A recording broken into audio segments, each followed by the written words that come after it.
সাপের কামড় মানেই মৃত্যু সংখ্যা। বিশেষ করে আফ্রিকা ও দক্ষিণ এশিয়ায় প্রতিদিনই গড়ে ৩৮০ জন মারা যান এই বিষক্রিয়ায়। বহু ক্ষেত্রে সময় মতো প্রতিষেধক বা অ্যান্টিভেনম না পাওয়ায় প্রাণ হারান অসংখ্য মানুষ। অথচ অ্যান্টিভেনম তৈরির বিজ্ঞান এখনও আটকে আছে এক এক প্রজাতির জন্য এক এক ওষুধে। ঠিক এমন পরিস্থিতিতে উল্টো পথে হেঁটেছেন যুক্তরাষ্ট্রের টিম ফ্রিড। গত ১৮ বছর ধরে নিজের শরীরে ৭০০ বারের বেশি ইনজেকশন দিয়েছেন বিশ্বের সবচেয়ে বিষধর সাপগুলোর তৈরি বিষ দিয়ে। মুম্বাইয়ের রাস্তার গোখরা সাপ থেকে শুরু করে আফ্রিকার ব্ল্যাক মাম্বা, টিমের শরীরে অ্যান্টিবডি গঠনে সহায়ক হয়েছে প্রায় সব সাপেরই ভয়ানক বিষ। ভয়ঙ্কর এই যাত্রায় টিম ২০০ বারের বেশি সাপের কামড় সহ্য করেছেন।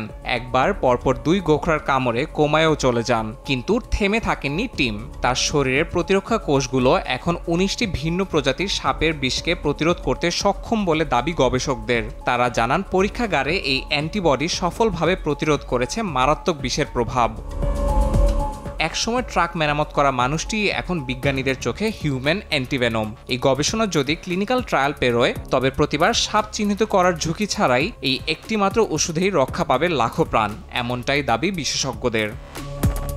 ইয়াসিন মোহাম্মদ জিসান, সময় সংবাদ।